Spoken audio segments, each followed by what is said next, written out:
الحمدللہ ہمارا ملک پاکستان، اس کے خلاف کون سی سازش نہیں ہوتی، کون سی تدبیریں نہیں ہوتی، مدارس کے خلاف، مساجد کے خلاف، دینی طبقوں کے خلاف۔ آپ جانتے ہیں کہ ہمارے ملک میں یعنی دوسری ہر قسم کی تعلیم کے لیے بجٹ ہیں، پیسے ہیں، خرچ ہیں، لیکن مدارس دینیہ عوام الناس کے چندوں سے چلتے ہیں۔ لیکن یہ بات ریکارڈ پر ہے کہ آج پوری دنیا میں اگر پاکستان کوئی علم حاصل کرنے کے لیے آتا ہے تو وہ مدارس دینیہ پڑھنے کے لیے آتا ہے، یعنی پوری دنیا سے، سعودیہ سے، شام سے، مصر سے، انڈونیشیا سے، ملیشیا سے اور دنیا کے دوسرے ممالک سے پاکستان میں اعلیٰ تعلیم حاصل کرنے کے لیے آتے ہیں تو قرآن پڑھنے کے لیے آتے ہیں، حدیث پڑھنے کے لیے آتے ہیں، محدث بننے کے لیے آتے ہیں، مفتی بننے کے لیے پاکستان آتے ہیں۔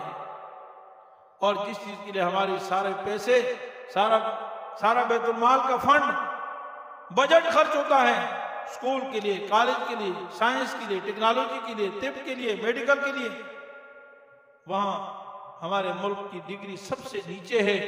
ہمارے ہاں ڈاکٹر MBBS وغیرہ اس وقت تک ہم خود اس پر اعتبار نہیں کر لیتے جب تک کہ اس کے مطلب پر جو ہے وہ آکسفورڈ یونیورسٹی اور امریکہ اور برطانیہ، کینیڈا، وہاں کی ڈگری موجود نہ ہو۔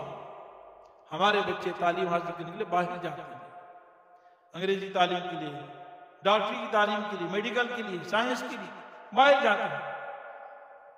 میرے عزیز بھائیوں، یہ قرآن کی برکت ہے۔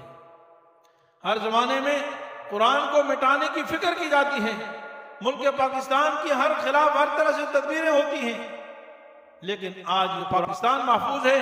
حقیقت میں یہ قرآن کی برکت ہے۔ حدیث میں آتا ہے رسول اللہ صلی اللہ علیہ وسلم نے فرمایا کہ جب تک ایک اللہ اللہ کہنے والا دنیا میں موجود ہوگا انشاءاللہ قیامت نہیں آئے گی۔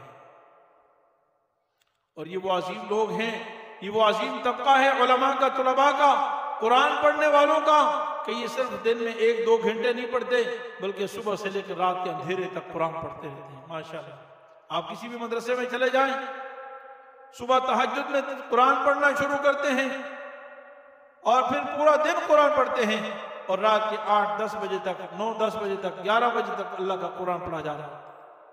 کسی مدرسے کا آپ چکر لگا لیں، وزٹ کر لیں۔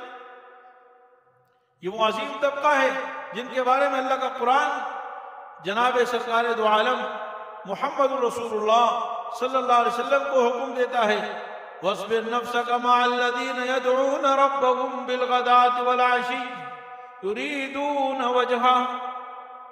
فرمایا اے نبی، اگرچہ آپ امام الانبیاء، خاتم الانبیاء، سرکار دو عالم صلی اللہ علیہ وسلم ہیں، آپ کو اللہ نے اس کائنات میں سب سے اونچا مقام عطا فرمایا ہے، لیکن آپ ان اللہ والوں کے ساتھ بیٹھا کریں جو صبح و شام اللہ کا ذکر کرتے ہیں۔ یدعون ربہم، صبح و شام۔ اصحاب صفہ، جو رسول اللہ صلی اللہ علیہ وسلم نے مدرسہ قائم کیا تھا، اصحاب صفہ، جہاں صحابہ کے ایک طبقہ، ایک جماعت ایسی تھی جو صبح سے لے کر شام تک اللہ کا قرآن پڑھتی۔ یہ مدارس کی بنیاد صفہ سے۔ ہم میں سے بہت سارے لوگ جاتے ہیں مسجد نبوی اور وہاں صفہ کے چبوترے پر جا کر برکت کے لیے بیٹھتے ہیں۔ میرے عزیز بھائیو، یہ وہ جماعت تھی جس میں رسول اللہ صلی اللہ علیہ وسلم کو اللہ نے حکم دیا کہ آپ بھی ان کے بعد بیٹھا کریں اور ان سے ذرا بھر بھی آپ ادھر ادھر نہ دیکھیں۔ وَلَا تَعْدُ عَيْنَاكَ عَنْهُمْ، یعنی ان کا مقام، ان کے مرتبے میں ذرا آپ کی نظر میں کمی نہ آ جائے کہ یہ وہ فقراء، یہ وہ علماء، یہ وہ طلباء کی جماعت ہے، کسی کی وجہ سے آپ ان پر لاپرواہی نہ کریں، آپ کی نگاہ ذرا ان سے ہٹنے نہ پائے۔ یہ حکم مجھے نہیں دیا جا رہا، یہ سرکار دو عالم سیدنا محمد مصطفیٰ صلی اللہ علیہ وسلم کو دیا جا رہا ہے۔ مفتی صاحب کے YouTube چینل کو سبسکرائب کیجئے اور ان کے تازہ بیانات کے ذریعے اپنی علمی، اصلاحی اور فکری آبیاری کرتے رہیے۔ جزاکم اللہ۔